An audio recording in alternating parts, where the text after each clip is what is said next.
Criatividade. O que significa essa palavra? É algo que pode ser aprendido? Como criatividade se relaciona com inovação? É a mesma coisa? É sobre esses assuntos que vamos tratar hoje. O Mesa Redonda está no ar.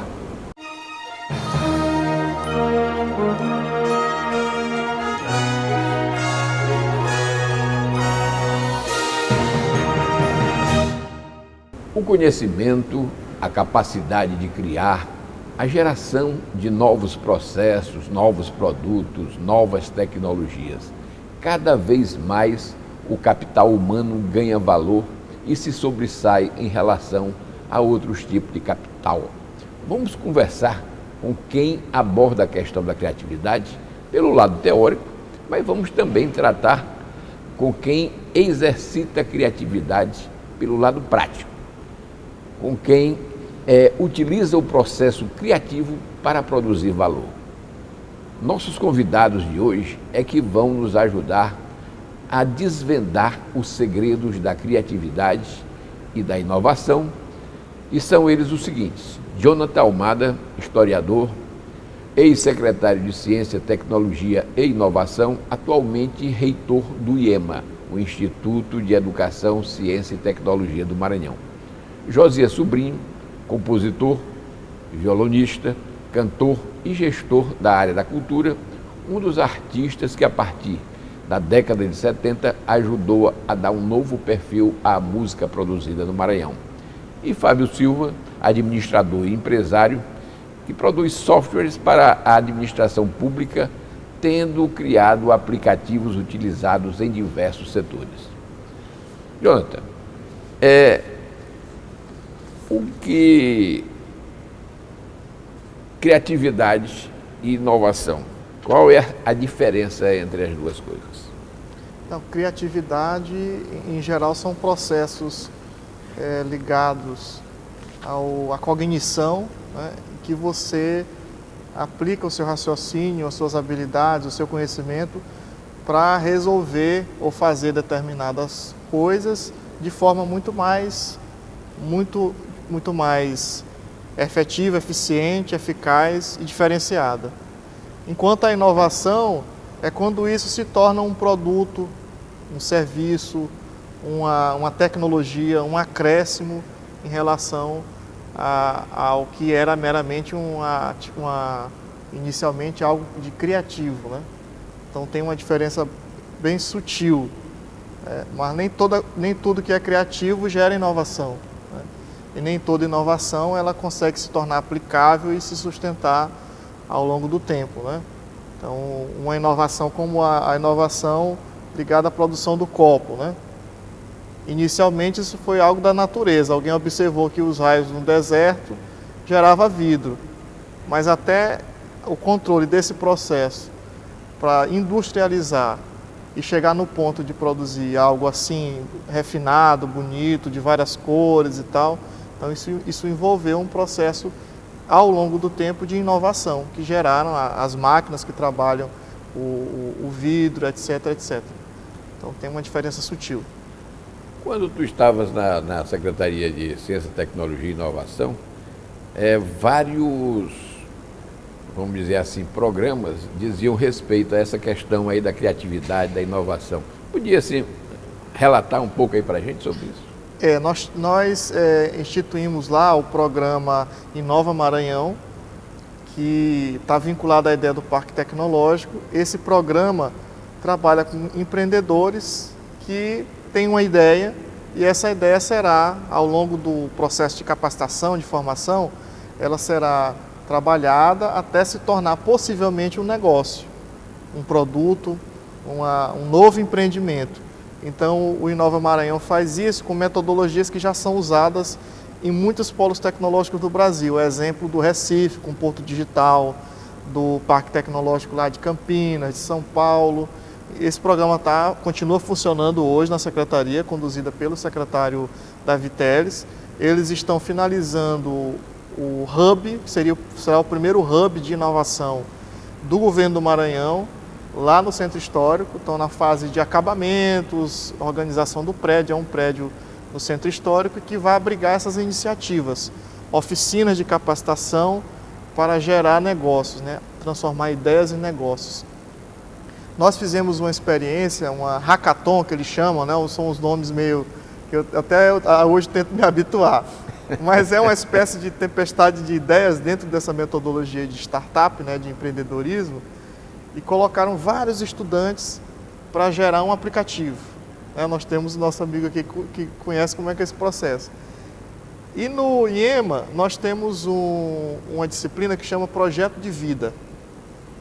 Que o aluno, quando entra, ele anota o que é que ele quer ser, qual o sonho dele. Eu quero ser astronauta. Ele coloca lá na pasta dele de projeto de vida que ele quer ser astronauta. Ao longo dos 3 anos conosco, tem um professor de projeto de vida que vai ajudá-lo o que ele tem que fazer para alcançar esse sonho dele, o que ele precisa alcançar, onde ele tem que se esforçar mais. Então tem esse acompanhamento. Na Hackathon, os alunos lá conseguiram desenvolver um aplicativo de projeto de vida. Aí nesse aplicativo você alimenta com todos o passo a passo, as atividades didático-pedagógicas dos alunos ligados a essa ideia de eu quero ser isso, o que eu tenho que fazer para chegar lá. Então foi um exemplo, né, bem aplicado de como esses processos de inovação geram produtos que têm uma utilidade. No caso, é uma utilidade muito grande para o nosso jovem que faz parte da rede, mas qualquer adolescente que queira, né, descobrir o que é que ele tem que fazer para alcançar o seu sonho, ele vai ter interesse num aplicativo nessa linha, né? Josias, quando foi assim que você descobriu na sua vida que você era um cara criativo?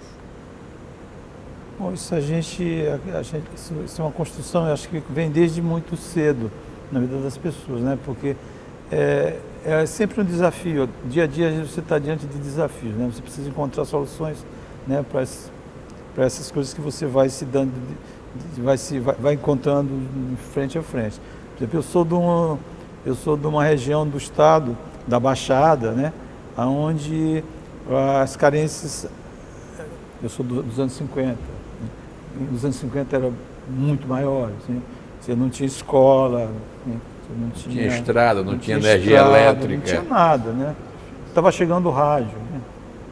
Onde eu nasci num povoado do Cajari, que o único rádio que apareceu lá, meu pai levou e tudo, e as pessoas achavam que aquilo era uma mentira, que aquela caixa ali não podia falar, que ele botava, na verdade ele botava minha mãe por trás da caixa para cantar, para enganá-los. Então eu sou de uma situação dessa que é um desafio, que você precisa superar isso. A tradição na minha família é de escola. Os meus pais fizeram tudo para que a gente tivesse escola. Então a gente desde cedo, com 6 anos, já saí para outro lugar para fazer a alfabetização. Depois vim para São Luís para fazer o ginásio, que não tinha e tal. Então é a busca do conhecimento. Então o desafio era aprender as coisas. Então, por conta disso, é que a gente foi encontrando essas soluções, essas respostas. Porque, a meu ver, é isso. Você precisa resolver um problema, então você tem que ser criativo, de fato. Né?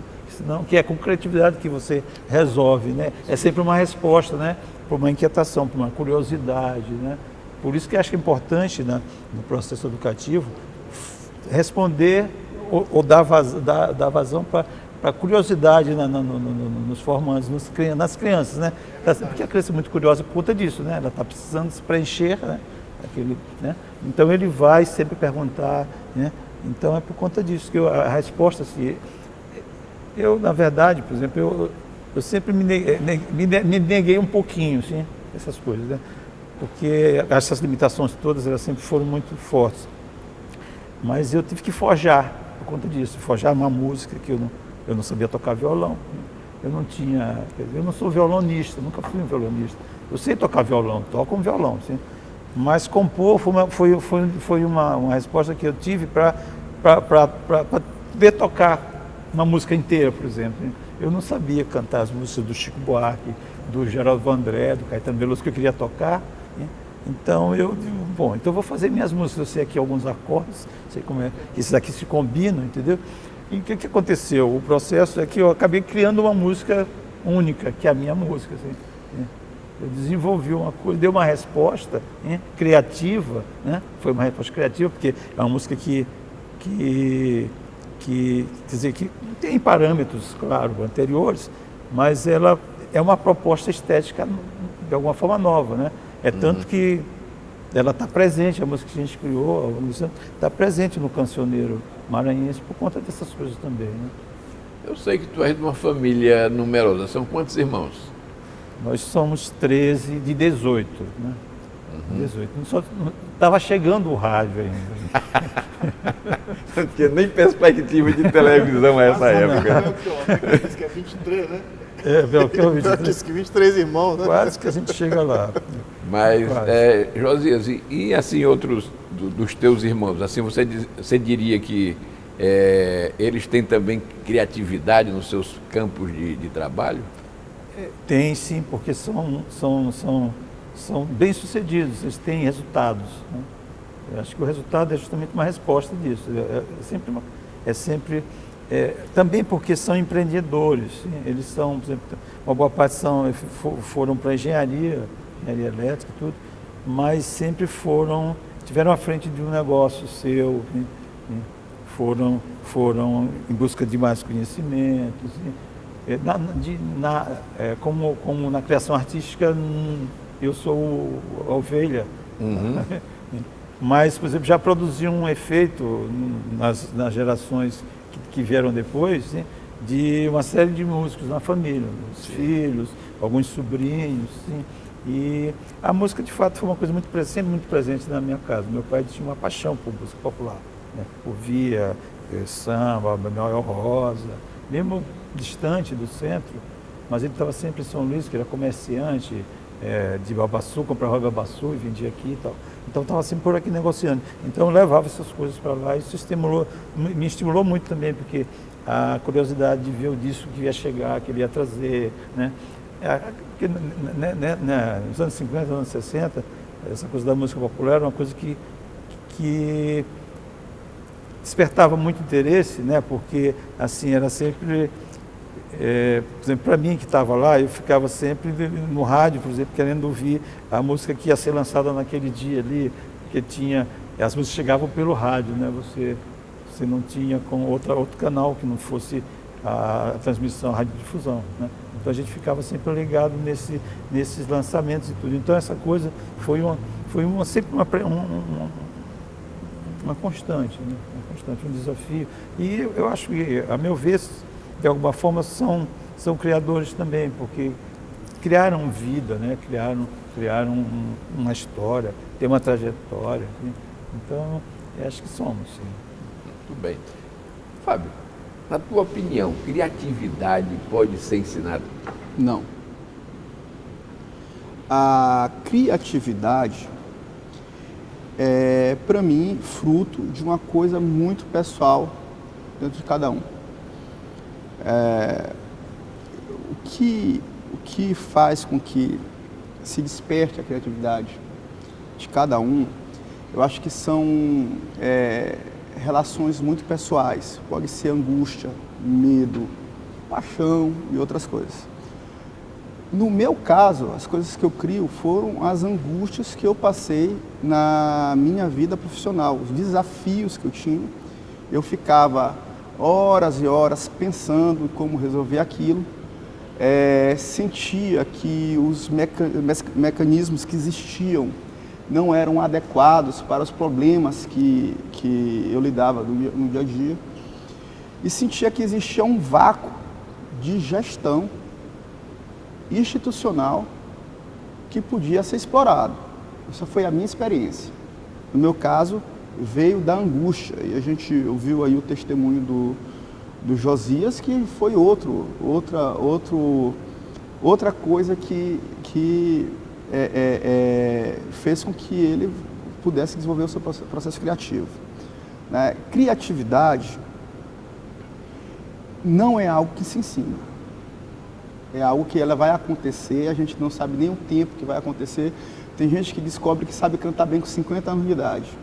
Tem gente que necessariamente é criativo sem ser famoso e sem ser reconhecido por um tal de, por alguma coisa que é realmente criativo. Só ver aí, no caso da arte, que é uma coisa bem que desperta bastante interesse, os grandes artistas de rua que não são reconhecidos. E no nosso caso, no meu caso, softwares, que eu tento antever um problema ou solucionar um problema existente, né, ele vem realmente de dúvidas e de angústias para resolver determinadas situações. Então isso eu acho que a criatividade... Agora, a inovação, que eu tenho, essa sim vai, porque a inovação vai muito do empreendedorismo, você trazer para si técnicas já existentes, você ter a audácia, essa sim você consegue trabalhar. A criatividade é algo, para mim, é bastante pessoal para ser ensinada. Ninguém te ensina a ser criativo. Você pode ensinar a ser disciplinado, mas a ser criativo não. Jonathan, eu vou querer depois que você dê a sua opinião também sobre esse assunto. Mas nós vamos agora para um rápido intervalo e não saia daí que a gente volta já com Mesa Redonda.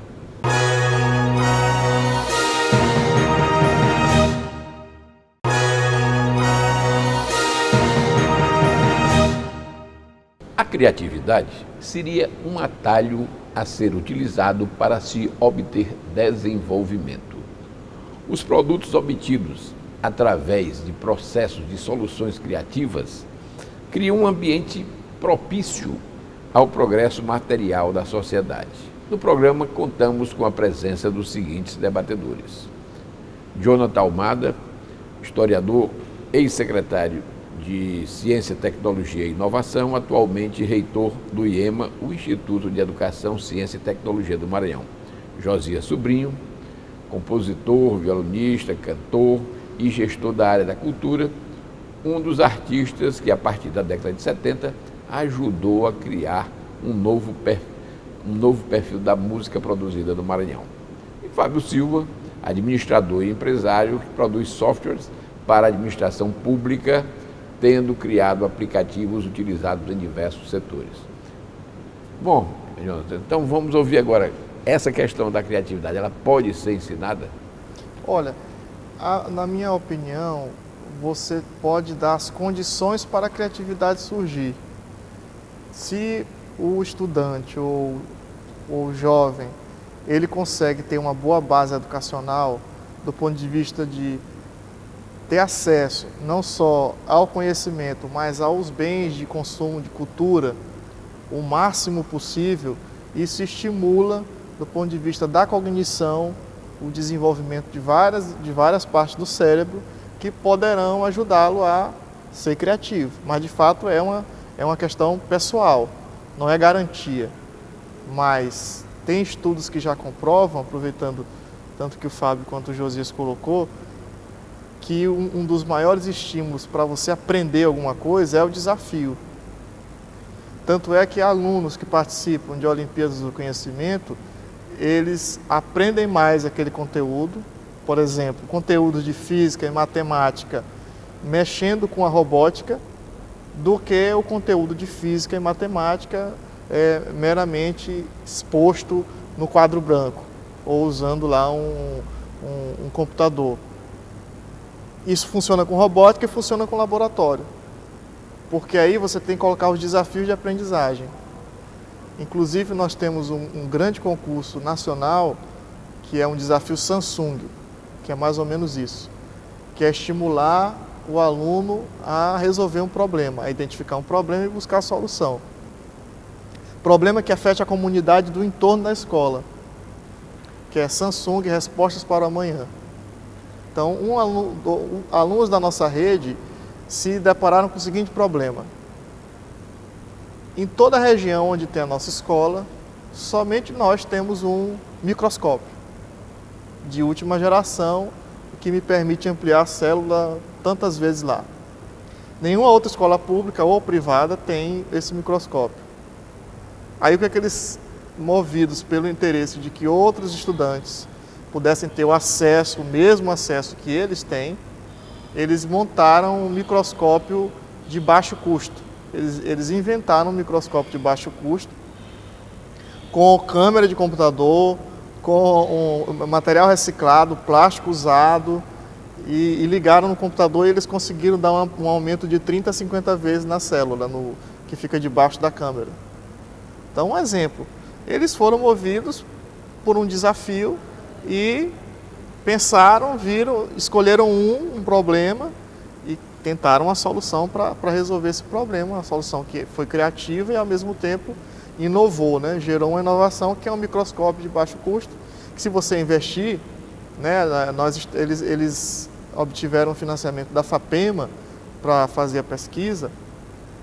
Nós somos classificados entre 1.371 projetos no prêmio, mas não chegamos a ganhar o prêmio, né? Senão eu estaria aqui, era a primeira coisa que eu ia dizer. mas nós ficamos entre os classificados de 1.371 projetos de todo o Brasil. Para eles já foi uma grande vitória, né? Porque eles começaram do zero, né? Eles são alunos do primeiro ano. Aí reforça o que eu estou defendendo. Porque eles receberam no ambiente escolar muitas condições para se desenvolver. O conhecimento, professor, equipamento, tecnologia, tal. Não é garantia de que que vai acontecer isso, mas o ambiente é muito propício.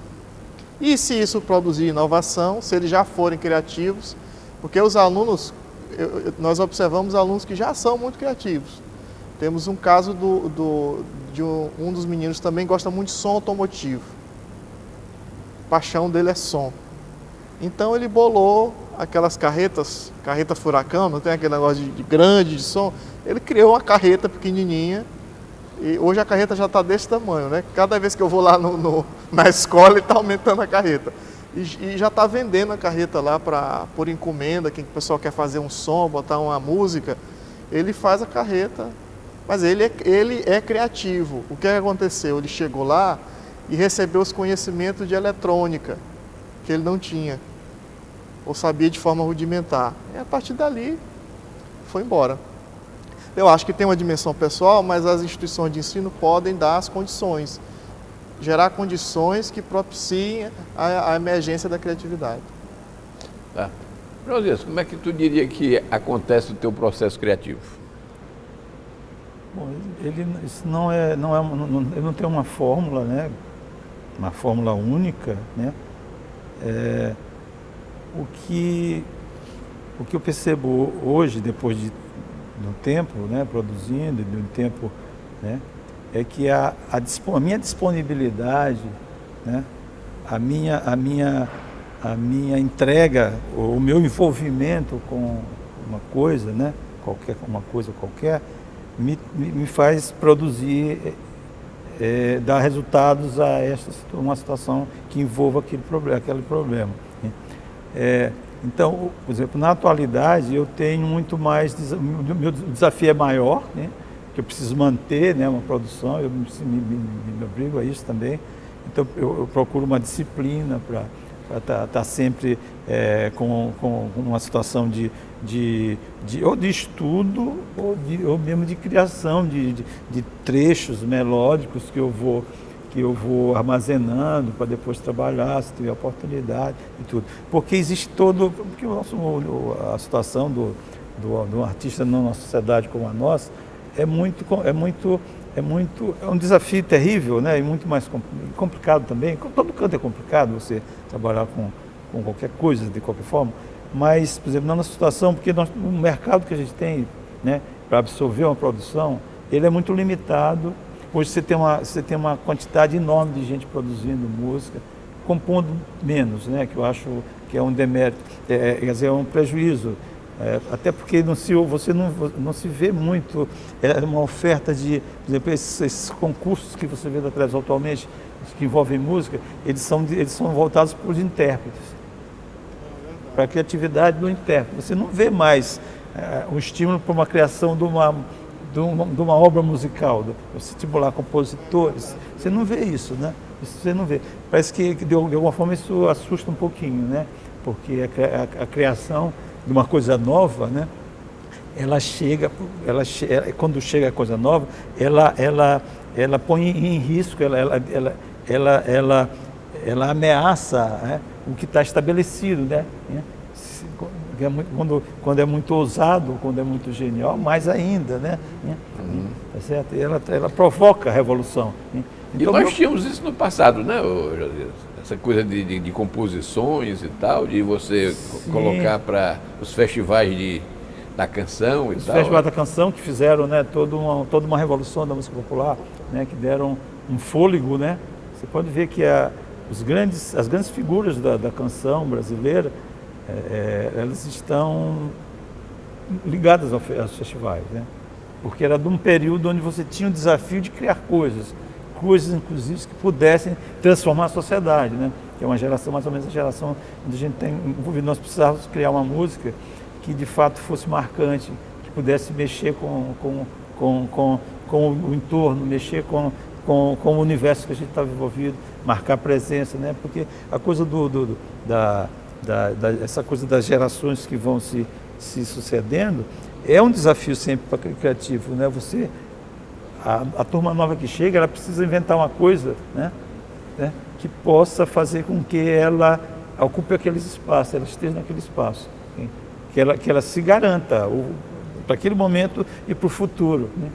Eu acho que o ser humano, ele é criativo por natureza, né? Primeiro, porque tem uma coisa chamada cérebro, tem uma inteligência, né? E isso é resultado, isso é a casa da criatividade, a mente, né? Então essa mente, se ela tiver passar por uma coisa de uma certa normalidade, ela vai muito mais longe, né? Se ela tiver os desafios precisos, né? A rapidez. Por que a transformação da nossa sociedade é mais lenta, né? Porque a gente é muito arraigado com valores, né? Os mais velhos, eles têm um domínio, né, sobre as cabeças, né? Você pode ver que há uma sucessão muito grande, né, de heranças, né, de carreiras que são, o pai passa para o filho. Isso é normal de alguma forma, porque se eu vivo na minha casa, o meu ambiente é um ambiente musical, né? Então eu tenho todas essas condições, né, de me desenvolver nesse ambiente. Se é política, se é engenharia, né? Então o caminho natural seria embarcar por isso daí, porque eu tô prenhe disso todo o dia inteiro, o tempo todo estou mergulhado numa realidade como essa, né? Então, eu acho que as condições o mundo oferece, assim, a gente só precisa ter as portas, né, que se possa abrir, né, para que isso possa se dar. Eu vejo dessa forma. Eu acho que é abrir portas, né? Abrir portas como a ciência e a tecnologia tem feito. Eu acho que, como o Fábio propõe também, né, coisas da inovação, da criatividade, acho que é uma coisa que é natural nossa, do ser humano, é a nossa matéria. Tá. Fábio, no caso aqui da criação do Josias, né, até porque figura pública que é conhecido aí como pelo conjunto da obra, né? Mas explica para o nosso telespectador quais são assim, as soluções que tu estás dando para esses problemas na área da administração pública. Bom, então eu vou enumerar aqui alguns produtos da nossa empresa e para que eles servem. Tá? O primeiro programa é o TechN Monitore. Da onde ele surgiu? Eu trabalhava com assistência técnica de extensão rural, trabalho ainda.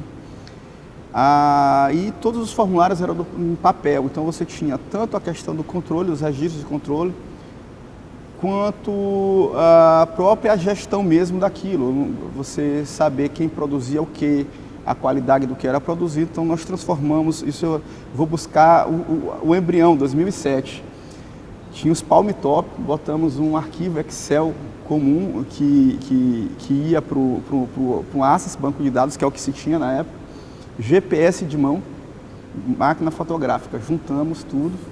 Quando veio a tecnologia de smartphone, a gente fez os primeiros formulários e começou a fazer isso. Então os formulários já saíam nos bancos de dados, Então nós começamos a desenvolver aquilo para salas de situação, então colocamos os monitores, já saía georreferenciado e aí nós começamos a fazer inúmeros relatórios, cruzando e encontrando coisas que não se encontravam, e fazendo a econometria básica mesmo. Por exemplo, qual é o impacto da renda de quem tem água para quem não tem água encanada, de doença, o que acontece com a renda de quem não tem estrada e quem tem acesso à estrada, o que acontece, qual é a produção que mais dá dinheiro por real investido. Então, tudo isso foram dados que nós pudemos coletar e descobrir algumas coisas que servem como instrumento de gestão e planejamento. Fora que é algo que dá transparência às nossas ações. Com base nisso, a gente inventou o Salos, que é o agente de saúde com tablet. Então, a gente incorporou também essa tecnologia. Então, hoje, o que acontece?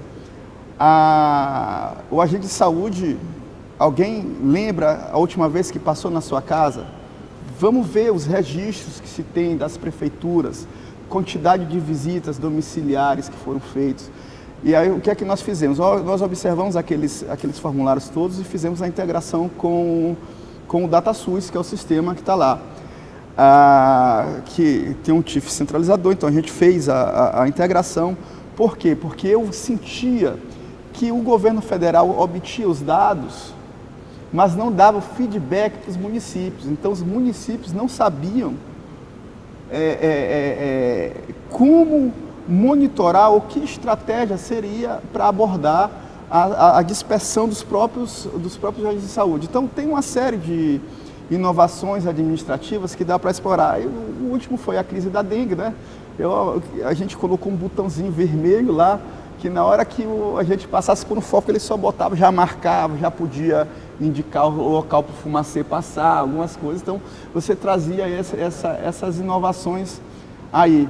Teve um terceiro programa que nós criamos, foi o Opus. O Opus hoje é nosso carro-chefe, porque ele não funciona em tablet, funciona em smartphone e ele é muito barato. A gente está entrando com o sistema de assinatura agora para o exercício 2018, há um custo de R$8.000 ano para 4 usuários, que vai fazer o seguinte: obra pública, tem um sistema de vistoria, então eu posso cadastrar todos os aparelhos públicos, né? Uma escola, uma praça, então você pode deixar ele disponível, então você pode botar uma sala de situação onde aquilo tudo é plotado, você pode fazer o sistema de inventário e quando tiver obra ali você ativa a planilha, memorial descritivo e as plantas, ele incorpora e os fiscais que são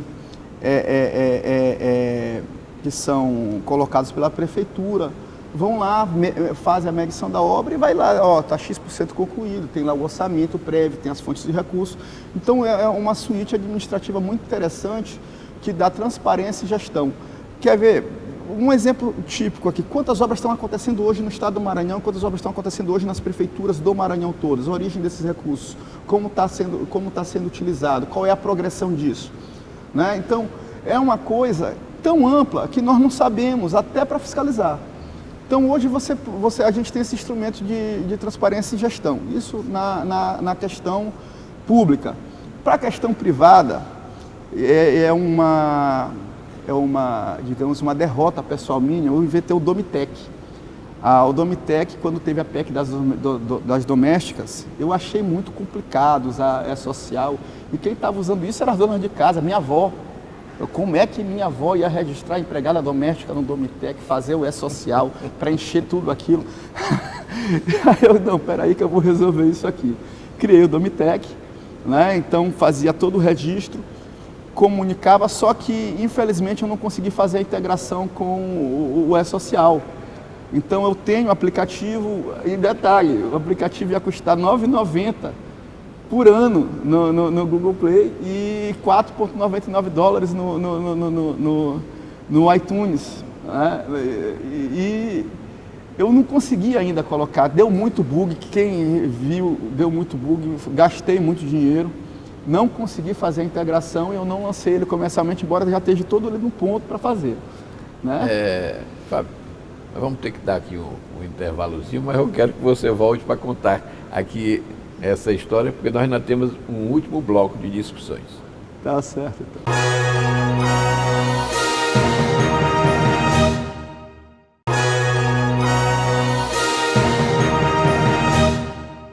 Estamos de volta com o programa Mesa Redonda, que hoje discute a respeito de criatividade e inovação. No programa contamos com a presença dos seguintes debatedores: Jonathan Almada, historiador, ex-secretário de Ciência, Tecnologia e Inovação, atualmente reitor do IEMA, o Instituto de Educação, Ciência e Tecnologia do Maranhão. Josias Sobrinho, compositor, violonista, cantor e gestor da área de cultura, um dos artistas que, a partir da década de 70, ajudou a criar um novo perfil para a música produzida no Maranhão. E Fábio Silva, administrador, empresário, que produz softwares para a administração pública, tendo criado aplicativos utilizados em diversos setores. Fábio, então continua aí com a palavra, mas eu queria que você me dissesse o seguinte: quem hoje está comprando esses teus aplicativos?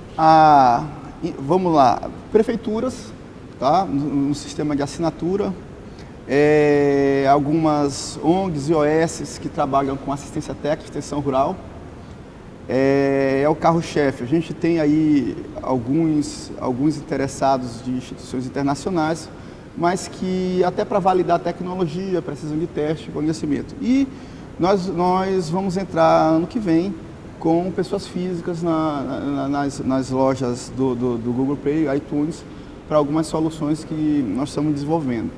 Né? Então, são esses hoje a nossa gama de clientes, onde a gente tem atuado bastante. E no caso específico, eu tenho interessado muito para as soluções práticas do dia a dia na administração municipal, que é onde as coisas acontecem na prática. A educação acontece na prática e as falhas também acontecem na prática lá.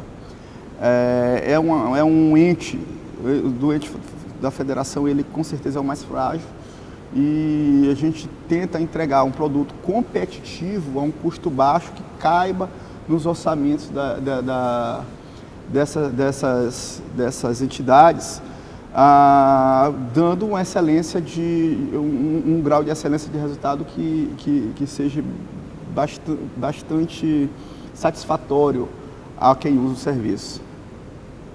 Bom, Jonathan,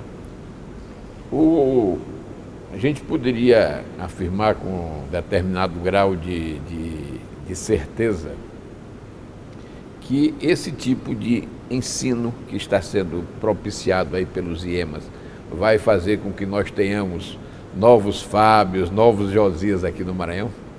Olha, nós temos nos empenhado muito nesse sentido. Não tem essa garantia porque são duas figuras ímpares, né? Que não tem como copiar, né? Mas assim, o modelo estimula muito o desafio, a criatividade, a inovação e tenta aportar tudo isso em um currículo que estimula o aluno a aprender outras disciplinas, a buscar por si mesmo. Então a gente tem uma grande expectativa de que os estudantes que irão sair da nossa rede terão esse perfil diferenciado. Ontem mesmo eu fiz um Skype com os 7 estudantes nossos que estão num projeto piloto, que é o IEMA no Mundo. Eles estão fazendo intercâmbio no Canadá, na Argentina e nos Estados Unidos. E aí eu fiz um online com eles em cada cidade lá, nas escolas, e comecei a perguntar o que eles achavam de diferente, né, da escola que eles estavam lá, para cá, para o IEMA, o que eles acham que poderia ser trazido como uma ideia boa para a gente aperfeiçoar o nosso sistema de ensino. Aí eles disseram, olha, uma coisa que é a primeira coisa, tem poucas matérias, tem no máximo 5, 6 matérias para a gente estudar aqui. Ninguém tem 13 disciplinas para estudar. Então, 2 obrigatórias e o resto você monta conforme o seu interesse, seus interesses. Então, tem aluno nosso que está fazendo horticultura, psicologia avançada, arquitetura, Então, exemplo de disciplina do ensino médio nesses países. E uma outra coisa que eles falaram que chocou bastante, já foi uma questão de choque cultural, é a extrema liberalidade em relação ao fumo. Então, os alunos podem fumar desde que autorizados pelos pais, porque na maioria desses países não tem as restrições da legislação antitabagista que tem no Brasil. Então, se o pai assina uma autorização, você tem 16 anos lá, você pode fumar, não tem problema. Outra coisa que eles olharam foi que 80% dos meninos que têm 16 anos vão para a escola e voltam para casa de carro, eles vão dirigindo. É muito comum essa autonomia, né? Uma autonomia mais cedo em relação à locomoção, a hábitos de consumo.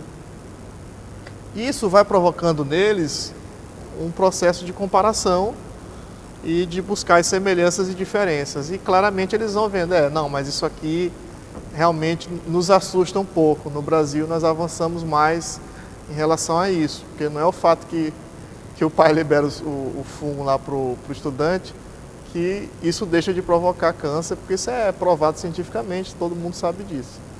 Então, eles já vão comparando, eles vão exercitando o processo de produção do novo, de construção do novo, de análise da realidade deles, da realidade local, porque são meninos que pela primeira vez entraram num avião. Nunca tinham visto, só na televisão, viu um avião, nunca tinham entrado num avião. E saído do município do Maranhão, menos ainda. Então, é a primeira vez que eles foram para o exterior. Então eu fiquei muito curioso ontem, porque a primeira conversa que eu tive com eles para saber como é que está. Aí o choque cultural em relação à comida é outra coisa que eles destacaram, né? A saudade do feijão e do arroz, enorme, né? Não tem. Aí, é muita massa, né? Então a maioria ganha peso rapidamente, porque não tem a nossa comida, é outra coisa, né? São outras culturas, dependendo do país, é mais de uma cultura culinária, né? Uhum. Isso tudo eu fui questionando e perguntando, e aí as ideias, o que vocês acham? Olha, eu acho que isso a gente poderia levar para lá, para o IEMA, tal coisa, eu gostei disso, talvez se a gente pudesse fazer assim, olha, que as pessoas, elas pagam a Xerox, não é gratuito. Aí o outro disse, não, mas na minha é gratuito, aqui é liberado na biblioteca. Eles foram comparando e vendo a realidade deles. Eu achei muito interessante. Então esses meninos aí, os que estão na robótica hoje, daqui a pouco vai ter um evento nacional sediado em São Luís, ligado à robótica. Esses alunos que estão participando de tudo isso, eu tenho certeza, eles poderão não se tornar novos Fábios e Josias, que eu acho que isso é difícil. Mas eles vão ser outros Fábios e outros Josias nos campos de conhecimento deles, da tecnologia, da cultura, da arte. Nós temos alunos que entraram no primeiro ano e lá no primeiro semestre montaram uma banda. Pegaram uma guitarra, botaram lá um negócio, começaram a cantar, inventaram um coral. Então, isso está latente neles e eles, tendo um ambiente que estimule, certamente a criatividade vai despertar com mais intensidade, né? Eu observo muito esses processos. É a minha esperança, eu estou me dedicando um pedaço razoável do meu tempo, né? Praticamente o tempo todo nesse trabalho de liderança do IEMA, é o que eu tenho feito agora, e eu vejo muitos jovens, muitos meninos, muitas meninas, com potencial, já apresentando agora, nesse momento, não é no futuro não, agora mesmo. E uma capacidade de argumentação, de discussão, entendeu? Eles sentam comigo, é uma conversa, um diálogo diferenciado. Eles vão, olha, nós não gostamos disso e nós queremos que melhore nesse sentido aqui. Por que é assim? Nós não entendemos isso aqui. E escutam e a gente vai dialogando, é muito interessante. Eu aprendo todo dia muita coisa na liderança acadêmica do IEMA, com os estudantes, com os professores. Eu tenho esperança, tenho fé que essa ideia que o governador Flávio Dino criou e instituiu vai gerar uma outra geração, vai criar uma outra geração de maranhenses, que por enquanto pequena, mas com o tempo vai irradiar na rede pública. Eu sei que a gente vai ter vai ter um outro perfil. Vamos nos orgulhar muito, vamos ouvir falar muito desses meninos, dessas meninas.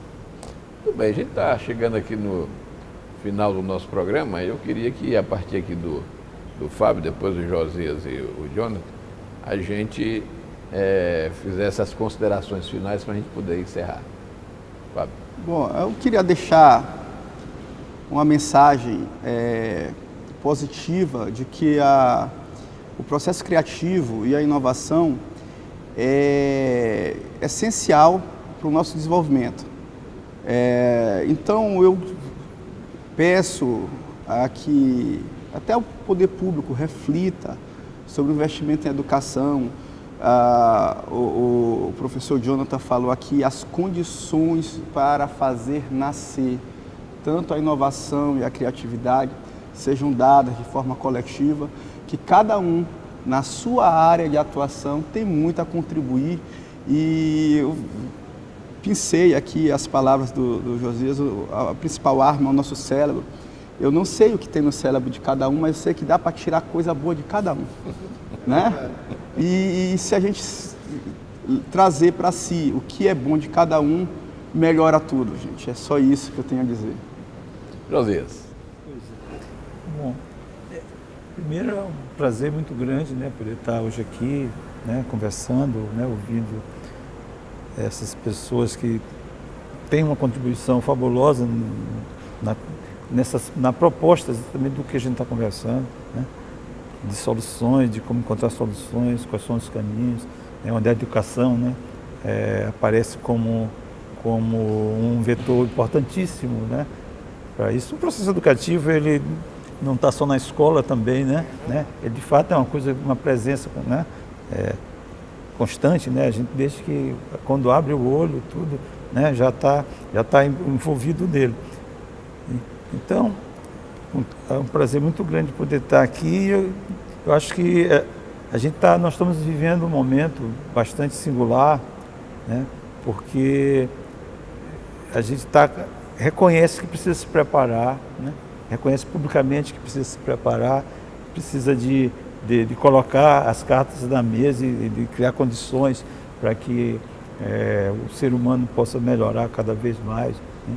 E de qualquer forma, esse eu acho que o alvo principal, né, da gente estar firme ainda é nesse rumo, né? Nesse rumo. Essa proposta de abrir a conversa, de tratar do assunto, de levar isso para as pessoas, eu acho que é mais uma ferramenta fabulosa, positiva, né? Que só soma, né? É isso aí. Muito bem. Obrigado. Jonathan. Primeiro, agradecer ao ti, Luiz, pelo convite, né? Sempre um prazer vir ao teu programa. Eu aprendo aqui também no teu programa com os convidados, né? É sempre uma surpresa e temas muito estimulantes, né, instigantes. A minha mensagem é que nós não podemos jamais perder a fé no país e na nossa capacidade. Eu acho que uma característica do povo brasileiro é a sua criatividade, é a sua capacidade de envergar, mas não quebrar, né? Eu acho que é uma característica nacional. Mesmo nas maiores dificuldades e sofrimentos, a gente consegue produzir uma cultura que é singular e é muito bonita, muito bela. E eu tenho certeza que quanto mais os governos, os estados, a sociedade, nós aqui nos engajarmos, né? Nos engajarmos tanto aqui através da mídia, que também exerce uma influência muito grande, dos nossos campos de atuação, em defesa de democratizar os direitos, a educação, os serviços públicos, mais qualidade. Eu sei que outras gerações vão surgindo, vão se formando, vão moldando. E a tendência é que nós tenhamos um país melhor, tenhamos um Maranhão melhor. Eu acredito muito nisso. Ninguém está condenado pela origem, pelo nascimento, pela cor da pele, pelo lugar onde mora, né? O processo educacional, ele mostra e prova todo dia que ele não respeita esses limites, para além deles, né? E nos exemplos que eu acompanho e que vejo, eu renovo a minha crença firme de que nós temos um caminho. O importante é conseguir mais convertidos a esse caminho, que é o caminho da educação e do trabalho coletivo, em equipe, para enfrentar os desafios, superar os problemas e inventar outros problemas mais para frente. Bem, o Mesa Redonda de hoje abordou a questão da criatividade e a sua capacidade de gerar inovação. Programa que é de domínio público, pode ser visto através do site da Assembleia Legislativa, al.ma.leg.br/TV, e conta com reprise à sexta-feira às 9h30 da manhã. Muito obrigado por sua companhia e até o próximo programa.